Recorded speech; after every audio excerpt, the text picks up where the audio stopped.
بسم الله والصلاة والسلام على رسول الله صلى الله عليه وسلم ከስም ሲጀምር ስሜ አብዱልከሪም አወል ሙሳ ይባላል።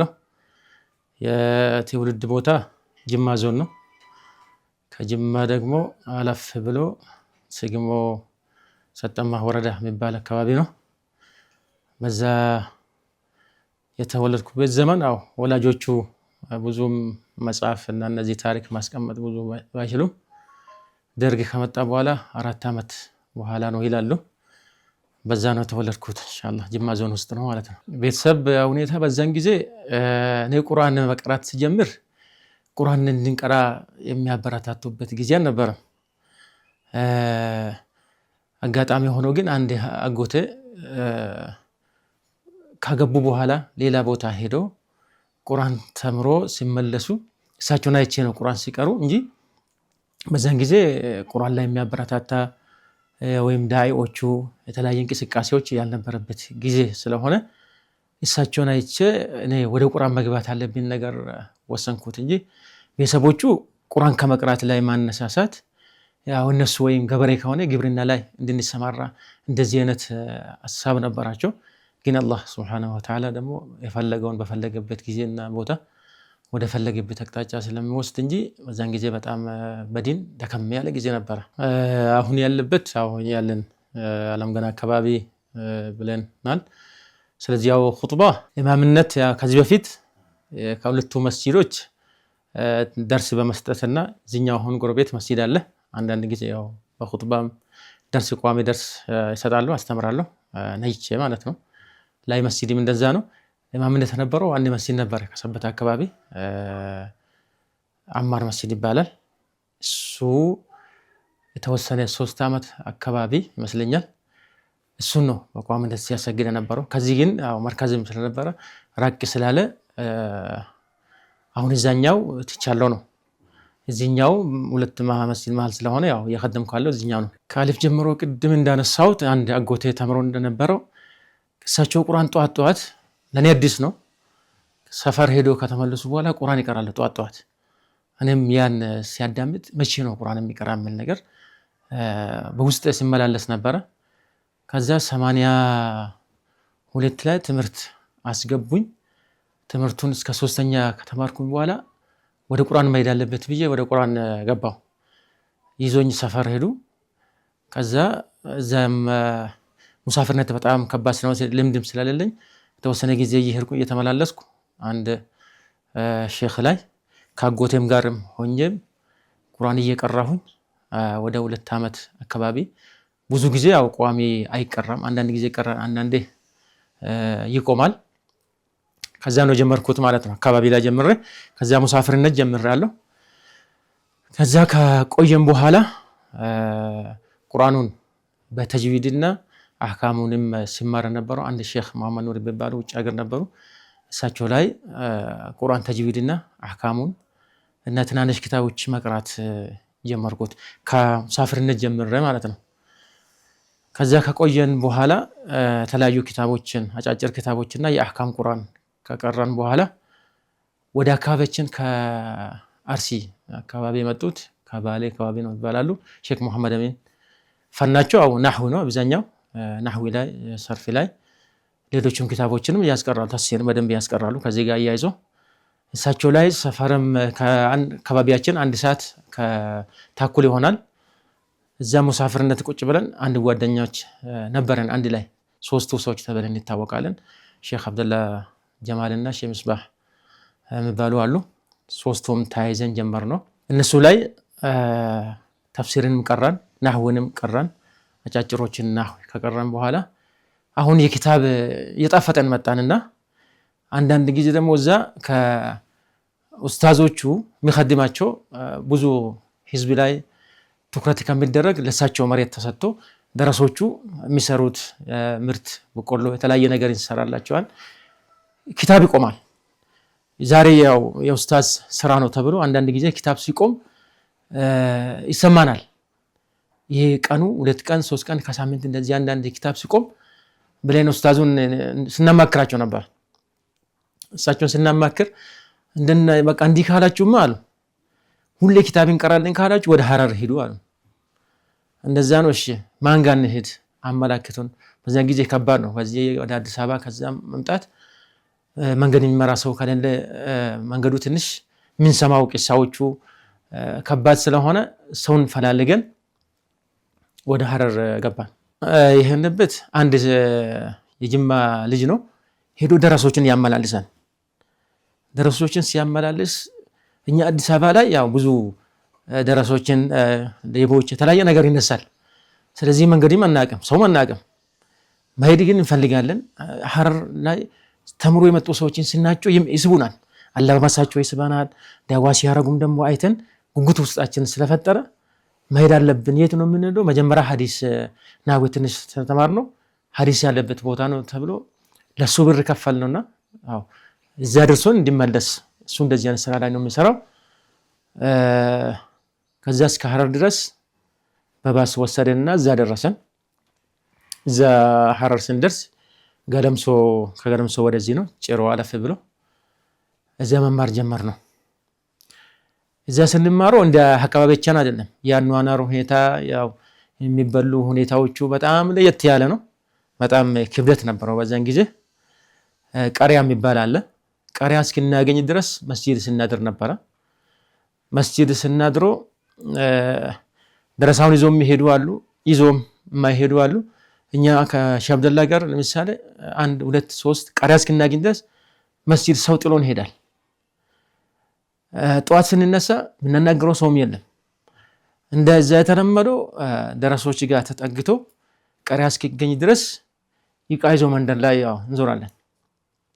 መንደር ላይ እንዲህ አይነት ቁርስ ስጡን፣ ማታ ሲሆን ደግሞ እራት ስጡን ተብሎ ይቃ ተይዞ መንደር ላይ እንዞር ነበር። ቀሪያ እስክናገኝ ድረስ የሚያስጠጋ ሰው እስክናገኝ ድረስ በዛ 1 ዓመት ጨረስ ነው። 1 ዓመት ጨረሰን። ደረሳው 1 ዓመት ሲደርስ ደግሞ ለኪታብ የሚገዛበት ስለሌለ ቤተሰቦቹም በዛን ጊዜኛ ሩቅ ነው፣ ቤተሰብ ማግኘት አንችልም። ደብዳቤ መላክም ከባድ ነው፣ ይቆያል። ሰው ከዛ ተነስቶ መምጣትም ለዚህ ቆርጦ የተነሳ ሰው ካለ በስተቀር ማንም ሰው አይመላለስም። እና ያው ያለችውን ጨረስ ነው። ያለው ሲጨርስ ደግሞ ደረሳ አንዳንድ ጊዜ ብር ከኪሱ ሲያልቅ አልহামዱሊላህ ኪታብ መቅራት አሁን ነው የሚለው። ሲቀራ ነበረው ሐዲስ ነው። ሼኹ መሐመድ ሲራጅ ይባላሉ። እሳቸው ጋር ብዙ ደረሶች ቢያንስ በዛን ጊዜ ወደ 500 ይሆናሉ። ሙክተሰር ነው ሲያስተምሩ ነበረው። እኛም በዛን ጊዜ ሐዲሶችን እነዚህ ሰሒህ ضعيف ለይቶ የሚማሩበት ቦታ ነውና ከብዙ ደረሶች ጋር ስንማር ነበረ። ቀሪያ ላይ በጣም እዛ ኑሯቸው ከበድ ይላል። ለኛ ከሌሎች ከዛ አካባቢ ከራሳችን ስንሄድ ትንሽ ልዩነቱ አለ። ከዛ ከቆየም በኋላ ቀሪያ አገኘን። በጣም ከሚያጅበው ደግሞ ደረሳን በጣም ይወዳሉ። ቢቸገሩ ደረሳን የማያዝ እና ያለውን አብሮ የመብላት ነገር በጣም የሚገርሙ ናቸው። እኔ አሁን ለምሳሌ እነሱ 6 ወር አንዱ ጋር ቀሪያ አገኘን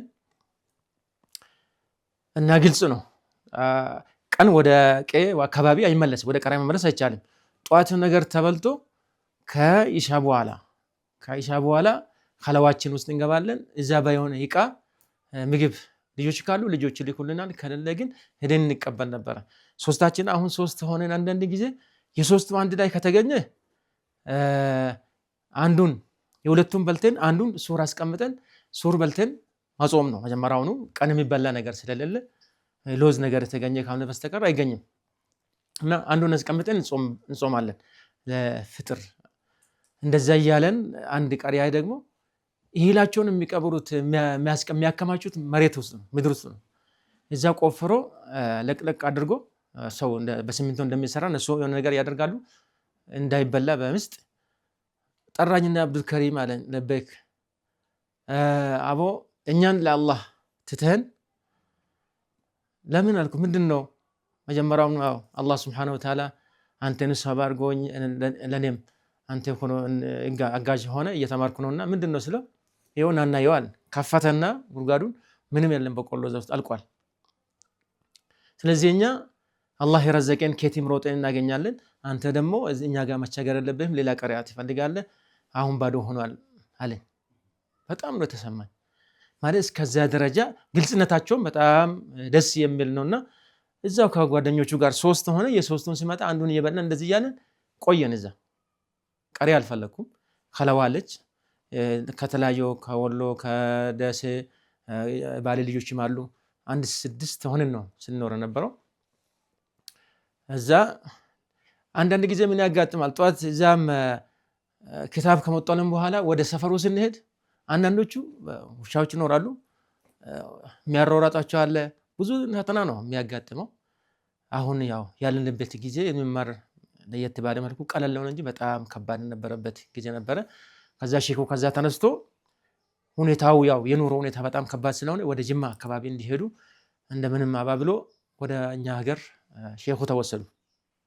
እዛኛም ኪታባችን ተሸክመን ወደ ጅማ አካባቢ ተመለሰንና እሳቸውም ሲመጡ አልቆዩም። ትንሽ ደከም ያሉ ሰዎች አሉና ባለቤቱን ለደረሳ አይሆንም የሚል እንደዛም ነው ደግሞ ያው ትንሽ ደከም ያሉ በዲኑም ደከም ያሉ እዛም ቅራት እንዳይቀራም ደግሞ እንደዚህ አይነት ሐሳብ ያሉ ሰዎች መሆኑን አረጋገጥ ነውና አይሆንም በሚለው ተመልሶ ሄዱ።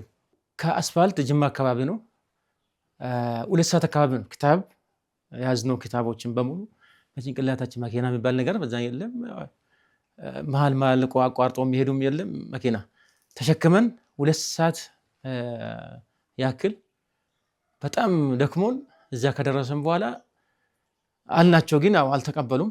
1 ሳምንት ለኛ ስጡን 1 ሳምንት ደግሞ ለዛ ለህብረተሰቡ 1 ሳምንት ለርሶ ይታሰብና እስኪ አላህ ምን እንደሚፈጥረው አይታወቅም ሰብር አድርጉልኝ አላቸው። አልተቀበሉም ተመልሶ ሄዱ። ከዛ አጋሮ አለፍ ብሎ አንድ ሼክ ደግሞ ከሐረር ክታቡን ቀርቶ ማስተማር እንደሚችሉ ቅና ግርቶ ተመልሶ መጥቶ ሼክ ሳሊህ አብዱልቃድር ይባላሉ ረሂመሁላህ አሁን ወደ አኺራ ሄዷል። እሳቸው ጋር ጀመርነው። ከዛ ተመልሰን ክታባችን ሱነኖቹን ስንቀራ ነበረ ናሁን ቀደም ብለን ስንቀራም ነበርና አሁን ሱነኑን ጀመርነው። ቡኻሪና ሙስሊም አንድ ላይ ጀመርና ስንጀምር ሰው በአካባቢ ላይ ብዙ ጊዜ አብሮ ያደጉ አብሮ ያው የነበሩ ሰዎች ለአካባቢ ሰዎች ቂማ መስጠት ማንከባከብ ላይ ይጎላል የራሱን ነገር ማንከባከብ ላይ እና ሌላ አካባቢ ወደ መቱ ሄዱ እሳቸው። እኛም አሁን ምን ማድረግ አለብን ወሰን ነው ኢንፎርሜሽን ደርሶናል። ከእሳቸው ጋር መቱ ሄደን መቱ ኢሉባቦር ከሚሴ የምትባል ከተማ አለች እዛ ሄደን 3 ዓመት በ2 ዓመት ቡኻሪና ሙስሊም ነሳኢና ትርሚዚ ኢብኑ ማጃ እነዚህ ኪታቦች በ3 ዓመት ቀርተን ጨረስነው በሳቸው ላይ። በዛን ጊዜ እንቅፋቶች አሁንም አሉ። ዲን ደረሶች ከቦታ ወደ ቦታ ሄዶ እንዳይማሩ እንቅፋቶች ነበሩ አስተዳደር ላይ ደረሶች በቀበሌያቸው እንጂ በወረዳቸው እንጂ ሄዶ እንዳይማሩ የሚል ነገር እንቅፋት ጀመረ። ደረሳዎችን ሞራላቸውን የሚነኩ ነገሮች ተከሰቱ። እዛኛም እሳቸውም መጅልሱ ትንሽ እንቅፋት ሲያጋጥመው ለጊዜው በደረሳ ተተክቶ መማር ሆነና እኛም ከዛ ተነስተን አሁን ሱነናችን ጨርሰን ሶስታችን አንድ ላይ ነው። 3ቱ ሰዎች ወይም 3ቱ ኡስታዞች ተብለን እንታወቃለን። ሼህ አብደላ ጀማልና ሼህ ምስባህ አብዱራህማን አብዱልከሪም አወል። በዚህ መልኩ ደግሞ ከዛ ተነስተን ወደ ነበርንበት አጋሮ አካባቢ መጣን። እዛም ጊዜው እስከ ተካከል ድረስ ሲያስቸግርም ነበርና ጁማ ማሰግዳለሁ እዛው ቆይተን ሐሳብ ነበረን ከና ሼህ አብደላም ጋር ምን ማድረግ አለብን አሁን አካባቢ ላይ በዚህ መልኩ መቅራትም እንቅፋት የሆነ ስለሆነ የሚል ነገር ወደ ከተማ እንዴት ብዙ ጊዜ ክታብ ስንቀራ በአፋን ኦሮሞ እንቀራለን በዛም ተረጉማለን በዛ ዳዋ እናደርጋለን። ለቋንቋ አንችልም። ዲኑ ደግሞ ቋንቋ ተአምር ነው አያ ነው። የትኛውን ቋንቋ ለአንተ ጥቅም እስከሰጠ ድረስ መጠቀሙ በጣም አስፈላጊ ነው። ቋንቋ መጨመር አለብን። አረብኛ ራሱ እንቀራለን እንጂ በአረብኛ መናገርን እንቸገር ነበር። ስለዚህ ወዴት ወደ ከተማ አዲስ አበባ እንሄዳለን ነው። ሰው አናውቅምና እንዴት እንሄዳለን ምን ነገርም ያሳስበን ጀመረና አይ ብዙ ሰውን ባናውቅም ወደ መርከዝ ዶክተር ጄላን እንሰማለን። ከዛም ለዳዕዋ ሰው ሲንቀሳቀስ እንሰማለን። እሳቸው ጋር እንሂድ እነ ካምልም እናውቅ ነበር እዛ መጥቶ ስለምንማር ከሱ ጋርም። ስለዚህ ያው ያለውን ነገር ኢንፎርሜሽን ከሱም እንወስዳለን። ሄደን እዛ መግባት አለብን በምሎ ተነስተን እኔ ቀደም ብዬ አላህ ህልም አይቼም ነበረ። ሶስታችንም ሆነን ከሼህ አብደላ ጋር ሲያይ አንድ መጽሐፍ ነበር የኢብኑ ሲሪን መጽሐፍና ሲያዩ ረጅም ጉዞና ረጅም ሀሳብ ነው ይላል። እዛ በረመዳን አካባቢ ተነስተን ወደ አዲስ አበባ መጣን፣ አየር ጤና መጣን እና መስፈርቶቹ አሉ። መስፈርቶቹ እዚህ ለመግባት ያው ይሄን የቀራ ኪታብ ይሄን ቁርአን ይሄን ያክል አፈዘ ጤናው ጥሩ ከሆነ እንዲምል መስፈርቶቹን አስቀመጡ ነገሩን። ጊዜው እስኪደርስ ድረስ ተመዝግበን እዛ አካባቢ አንድ መስጂድ አለ ካራቆሬ እና አብዱል መጂድ እና እዛ ጋር እያሰገርኩ እዛም እየተማርኩ 2 ዓመት ጨረሰን ዲፕሎማ ተቀብለን ወደ ሌላ አቅጣጫ ወደ ማስተማር ገባሁ ማለት ነው። ከዛ 98 አካባቢ ሀሳባችን ሩቅ መሄድ ነው። ያው ወደ ሱዳንም ሄደን ሌላ እንማር የሚል ነገርም ስናወራ ነበረ። አላህ የቀደረው ሁሉም ያቀደረበት ቦታ ላይ ይሆናልና ወደ መከኒሳ አካባቢ አንድ ሼክ ኢማም ነበሩ። መከኒሳ አካባቢ ላይ በጣም ማሻአላህ አኽላቃቸው ምርጥ ነው ኢማም ነበሩ። ሼህ ማህሙድ ኢብራሂም ይባላሉ። ከሳቸው ጋር ስንተዋወቅ እዚያም እንዲያግዛቸውም መስጂዱንም አንዳንድ ያው ዳዋም ትምህርት ቤት ያው ጀመርኩት። ትምህርት ቤቱን አባድር ትምህርት ቤት ላይ ወደ 14 ዓመት ሲያስተምር ቆየው ማለት ነው። እዛ ከቆየም በኋላ ወደዚህ ወደ ዓለም ገና የሚባለው አሁን ያለበት ሰፈር ከዚህ መመላለስ ሰፈሩ ወደዚህ ስለመጣ ደግሞ አመቺ ስላልሆነ ያው ማስተማሩን አቆመ፣ ወደዚህ መጣው። አሁን ያለበት ያው የተለያዩ ዲናው አላህ Subhanahu Wa Ta'ala እንዳዘዘው መስጠትም መቀበል እስከ መጨረሻ ድረስ ይቀጥላል። በቃኝ ብሎ መማር ማቆም የሚባል ነገር ድክመት ነው። ስለዚህ ከዛ እንደጀመርነው እዚህ ከቆየ በኋላ መስጂዱን እየኸደመን ኢማምነቱን ቅድም እንዳነሳው ያ መስጂድ ላይ ኡማውን የሚጠቅም ነገርም አስገኝቻላችኋለሁ እና እውቀቱን ባለፈው 2 ዓመት በፊት የሚኒሶታ ዩኒቨርሲቲ ቅርንጫፍ ኢትዮጵያ ውስጥ የተጀመረ እሱን ስንተሳተፍና በኦንላይን ስንማር ነበረ። ባለፈው ዓመት ያው በዲግሪ ተመረቀን ነበረ። ከዛ አሁንም አላቆምንም።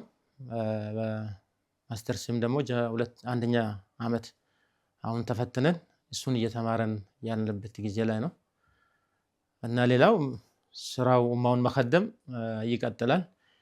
ዲኑ ያው የምንማረው ነገር ካልተሰጠ ድረስ እስካልተማርነው ድረስ እየጠፋም ይሄዳል።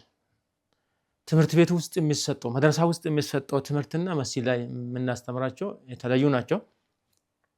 ስለዚህ አሁን ያው እየሰራለው መርከዝ ላይም አንድ መርከዝ ነበር ዛድ የሚባለው ልጆችንም ያው ትናንትና ሙሳፍር ሆነን ሰው ቤት ሆነን ስንቀራ ነበርና ከተማ ላይ ሲገባ ግን እንደዛ ደረሳውን ሰብስቦ ብዙ ደረሳዎቹን ቀሪያን ፈልጎለት ማስተማር ስለማይቻል በዚሁ ኢንሻአላህ እስኪ የነበርነበትን የደረስነቱን ሰው ቀልቦን የተማርነው ደግሞ መርከዝ የሆኑ ልጆች የሆነ ሰው ጥሩ ዲኑን የሚخدም ይወጣልናል ብለ ጀምረን የሆነ መርከዝ ላይም እየሰራ ሞዴል ሆነ እየሰራው ነው ያለው።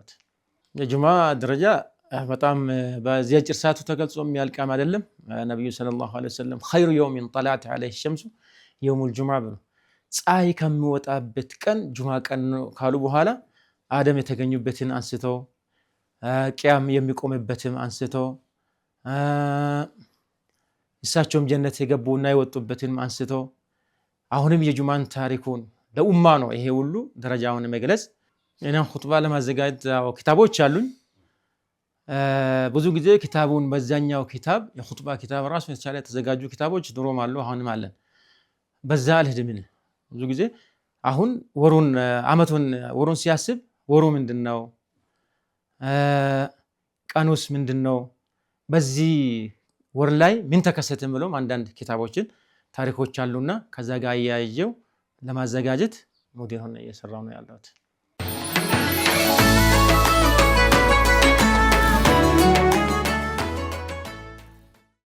ቢስሚላህ الرحمن الرحيم የኹጥባ አዘጋጃጀት እንደኔ ብዙ ጊዜ የሚያሳስበኝ አንድ ነገር አለ።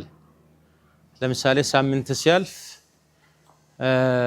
ይሄ ኹጥባ ምን መምሰል እንዳለበት ለምሳሌ ወሩ ምንድነው የሚለው ነገር አስብ ነበረ። በእነዚህ ወር ውስጥ የተከሰቱ ነገሮችን ይመርጣለሁ። ያ ከሌለ ግን እዚህ አካባቢ ላይ አሁን ኹጥባ የሚተላለፍ በሚዲያ የሚተላለፍ ከሆነ እና ለሰፈር ሰው ብቻ ሲሆን የተለየ ነው። በሚዲያ የሚተላለፍ ከሆነ ሁሉንም አቀፍ ወይም ሀገር ውስጥ ያለው ደካማ ጎኖቹን ለማጠናከር ያለው ችግሮችን በነሲሃ መልኩ የመግለጽ ያን ቀደም ብዬ የማሰብ ባህሪ ያለኝ። ከዛ አስቀድሞ ግን ዝግጅነት የልብ መሆኑን አምናለሁ። የልብ ማለት ይሄንን መናገሩ ብቻ አይደለም፣ ኹጥባ መዘጋጀቱ፣ ኹጥባ ማማሩ ወይም ማጠሩ መብዛቱ እንዳልሆነ ይረዳለሁ። ዋናው ዱዓማው የማድረግ ጭምር ነው። ነብዩ ሰለላሁ ዐለይሂ ወሰለም የሚሉት ነገር አለ፣ ሐዲሶች ዱዓዎች አሉ። اللهم اجعل في قلبي نورا وفي سمعي نورا وفي لساني نورا وعن يميني نورا በቀኝም በግራም በላይም በታችም በኩል ብርሃን አድርግልኝ የሚል ነገር አለ። ይሄ ዲን ሰውየው የሚናገረው የሚያስተላልፈው ኹጥባ አንደኛ ኢኽላስ ከሌለ አሁን ይሄንም እየተናገርነ ያለው ኡማውን ይጠቅማል አንዱ ካንዱ ዕውቀት ይወስዳል በሚል እንጂ ይሄ እንደዚህ ተቀርጾ መተላለፍ ያስፈልገው የሰውየውን የዳዒውን የኢማሙን ደረጃውን ለመግለጽ ብያላ ምን የሚፈልገው ይሄ ሰው ጥሩ ነገር ካለ ጥሩ ነገሩን ለኡማ ለህዝቡ እንዲያበራክት እና ያው ሌላም እንዲቀርጽ እንዲወስድ ተፈልጎ ነው እየተቀረጸ ያለውና ስለዚህ የመጀመሪያ ዱዓ ማድረግ ነው የሚያስፈልገው ነው ምነው ከኹጥባ በፊት ያው መናገር የፈለኩት ማስተላለፍ የፈለኩት ኡማ ውስጥ የሚገባ ልብ ውስጥ የሚገባ የሚቀይር ደካማ ሰው ካለ ስለ ሽርክ የሚናገር ከሆነ ከሽርኩ የሚያላቅቅ ስለ ተለያዩ ኸይራቶች ስራዎችን ሲናገር ኡማው የሚቀበል መሆኑ ያ ረብ ያው የምንናገረው ነገር ከንቱ እንዳይሆን በዱዓ ነው የሚጀምረው ነብዬ ነው የሚገምተው። ለራሴም እንደዛ ነው ያሳስበኛል። አዘጋጅቼ አሁን ሳምንት ውስጥ ይሄን አዘጋጃለሁ ብዬ ሲያስብ ሲቃረብ ያው የሚያስለውጡ ነገሮች ሊከሰቱ ይችላሉ። እንደ ሀገርም ለሚዲያ የሚያስፈልግም ከሆነ ለአካባቢም ደግሞ ጥናት ስናደርጎ ለጀማው የሚያስፈልጉ ሌላ ሳምንት ያሰብኩት ተቃራኒ ሆኖ ከተገኘ መቀየር ባህሪዎቹ አሉ። ከዛ ውጪ ኹጥባ አሁን ኪታብ ላይ ተዘጋጅቶ ብዙ አለ። በተዘጋጀው ልኩ እዛ ተዘጋጀውም አይተላለፍም። በሚመጥነው መልኩ ኡማውን ለሰፈር መስጂድ ሊሆን ይችላል በዛ መልኩ ነው እኔ አይቼው ኹጥባውን። አንዳንድ ጊዜ ኹጥባው ረዘም ተብሎ ሊዘጋጅ ይችላል። እዛ ላይ ሲወጣ ግን ከተጻፈው እንደኔ ያጋጥመኛል። ከተጻፈው አላህ የሚያመጣ ነገር አለ መልእክት ለማስተላለፍ ከተጻፈው ከታፈዘው የበለጠ የሚያነሳበት ጊዜ አለ። ስለዚህ እኔ ኹጥባ መጀመሪያ ዱዓ ነው። አላህ ሱብሓነሁ ወተዓላ የሚናገረውን ነገር ፍሬ እንዲኖር አስባለሁ። ከዛው ጧት ተነስቼ አስቤ አላቅም። ጧት ሳይሆን ሐሙስ ነው። ሐሙስን ካን ደርስ ብኖርኝ ቀጠሮ ሐሙስ ላይ ለምሳሌ እኔ ኹጥባ በሚያዘጋጅበት ጊዜ በኦንላይን ሰው መገናኘት ይሁን ፕሮግራም አልይዝም። ስለዚህ ከሐሙስ ነው ማዘጋጀት የሚጀምረው። አንዳንድ ጊዜ አጠር ሲደረግም ደግሞ ያው ሸምድዶ በቃላው የማስተላለፍ አጠር አደርጋለሁ ብዬ ባሰብኩት ሰዓት ላይ በቃል የመሸምደድና ከዛ በኋላ መልእክቱን በዛ ማስተላለፍ በዚህ መልኩ ነው የኔ ኹጥባ ባጭሩ ማለት ነው ኢንሻአላህ። ለጁማ የሚደረጉ ዋጅብ የሚሆኑም ወይም ሙስተሐብ የሚወደዱ ስራዎች አሉ።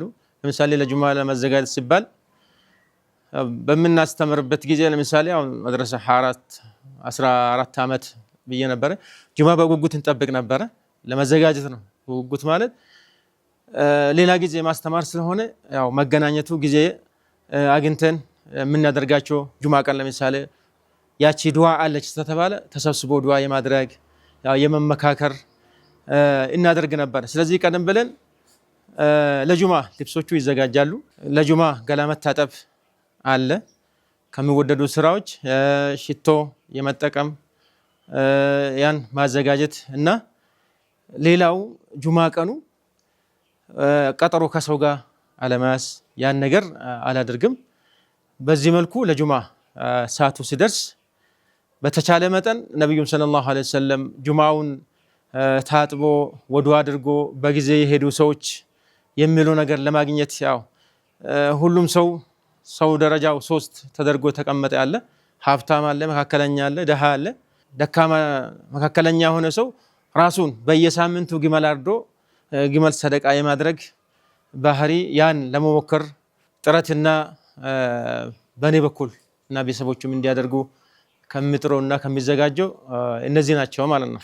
ከዛኛው ስንመለሰው ያው ዱዓ ሰላት ውስጥ ያለ ጁማ ውስጥ ያለ ነብዩ ሰለላሁ ዐለይሂ ወሰለም ብሎ ካነሱት ሳቷም እንደ ለይለቱል ቀድር ተጠቅሞ ይሄ ነው ተብሎ ስላልተጠቀሰው ያችን ለማግኘት ከአስር በኋላም ተሰብስበን ብቻም ያው እየተመካከረን ዱዓ እያደረገን የሐሙስ የጀመርነው ዝግጅቱን እስከ አስር ጁማ ድረስ ያችን ዱዓ ለማግኘት ጥረት የምናደርግና በዛው ሳምንታችን ነው ጁማችን የምንሸኝ አጋጣሚ ነው ያለው ማለት ነው ኢንሻአላህ። ስለዚህ አሁን ዛሬ ያው ጁማ ቀን ነው። ለጁማ ዝግጅት አድርገን ነው ከቤታችን ነው ወጥተናል። ጁማችን የምናከናውነው መስጂዱ አለም ገና አካባቢ ነስር መስጂድ በማለት ይታወቃል። ከመንገድ ያው በጣም ቅርብ ነው። ስለዚህ አሁን እዛ እየሄደን ነው እዛ ጋር። ስለዚህ ጀማው በጣም ደስ የሚል ጀማና በዛ ብሎ ከውስጡም ሞልቶ ውጩ ላይ የሚሰገድ ነው። ስለዚህ አሁን መስጂዳችንም ገብተን ከኛ ከሚጠበቀው 2 ረካውን ሰግደን ወደ ኹጥባችን ልንገባ ጫፍ ላይ ደርሰናል ማለት ነው ኢንሻአላህ።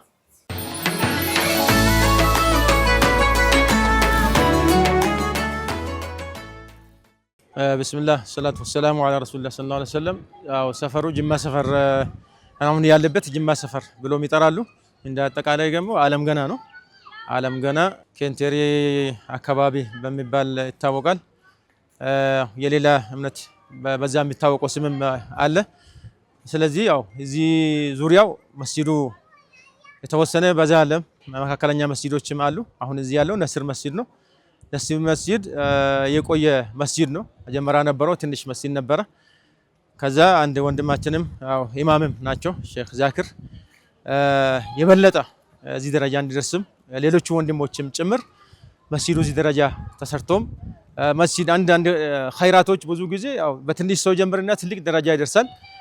ቆርቆሮ ነበረው ወደ ትልቅ መስጂድ ለማድረስ ጥረት ያደረጉ ወንድሞች እህቶችም አሉ። ስለዚህ አሁን እዚህ ደረጃ ደርሶ ብዙ ጀማዎች ያው ይሰግዱበታል። ውስጡም ሞልቶ እዚህ አሁን ሜዳ ላይም እየተሰገደ ያለው መስጂድ ነው። ወደ መስጂዱ ውስጡ ስንገባ ደግሞ መስጂዱ ማሻአላህ ፕሮግራም አለ። ፕሮግራሙ የተለያየ ፕሮግራም አለ። ቁርአን ተጅዊድ አለ። ለምሳሌ እኔ አሁን ከዚህ በፊት ሲያስተምር ሪያዱ ሳሊሂን ጨርሰን ወደ ተፍሲር ገባን። ከተፍሲሩ ደግሞ የበለጠ ኡማውን ሲያጠና የሚያስፈልጋቸው ከተፍሲሩ ደግሞ ከነመሰረቱ ቁርአኑን በተጅዊድ መቅራት አለብን ብንብለው ወደ ተጅዊድ መልሰን በተጅዊድ እየቀራን አመት እየቆጠረን ነው። ሌላ ኪታቦችም የአቂዳ ኪታቦችም አሉ። የተለያዩ ኪታቦች በፕሮግራም እየተቀራበት ያለ መስጂድ ነው። ኡማውን ለመጠበቅ መስጂዱ ብቻ መገንባቱ ዋጋ የለም። ውስጡ የሚሰጠውና ኡማውን ዲኑን የሚያሳወቅና ዲኑን የሚያስተምር ለመጣ ትውልድ ደግሞ ሌላ ትውልዶች ይህን የሚረከቡ የተማረ ህብረተሰብ ልጆች ካልተፈጠሩ ድረስ አደጋ ስለሚሆን መስጂዱ በዛው ግዴታውን እየተወጣ ያለ መስጂድ ነው ለጊዜው ኢንሻአላህ። የዛሬ ኹጥባው ስለ ልጆች እንዴት መያዝ እንዳለብን በዚህ እረፍት ላይ ልጆች ምን መሆን እንዳለባቸው ወላጆቹን የማስረዳትና ወላጆቻቸውም እያንዳንዱ ወላጅ ብቻ ሳይሆን ኢማሞቹም ዳዒዎቹም የበለጠ ደግሞ የቤት ልጆች አላፍትናው ተጠያቂነት ያለበት እያስተማረን ያለን ነው። ወላጆች ሶስት ሊሆኑ ይችላሉ በሚለው ሶስት ማለት ጠንካሮቹ አሉ። ስለዚህ እነዚህ ጠንካሮቹን ማበረታታት ነው። የደከሙትን ደግሞ እንዲነቁ የማድረግ ነው። ጭራሽ የረሱትን ደግሞ ከረሱበት ነክቶ የት ውስጥ እንዳለ ልጆቻቸው ምን ደረጃ ማድረስ እንዳለበት እያስተማረን የተፈጠሩለት ዓላማውን እንደ ሙስሊም አንድ ሙስሊም ብቻውን መኖር አይደለም፣ መኖርንም ይረዳል፣ መሄዱንም ይረዳል። ለሚሄድበት ደግሞ እንዲዘጋጁ ወላጆችን በዚህ ላይ ትኩረት እንዲያደርጉና እነሱም እንዲያስቡበትና ውጤታማ ወላጆች ውጤታማ ህብረተሰብ የጋራ ታይዞ ምርጥ ሙስሊም ሆኖ ሲሞቱም ከዛ በኋላ ጀነት እንዲያገኙ የሚያደርግ ያው ትስስር ያለው ኹጥባ ነው። አሁን ሰዓቱ ያው የኹጥባ ሰዓቱም ስለደረሰ ሰዓታችን ስላለቀው ወደ ኹጥባ ሄደን ኢንሻአላህ ኹጥባችን የምናሰማ ይሆናል።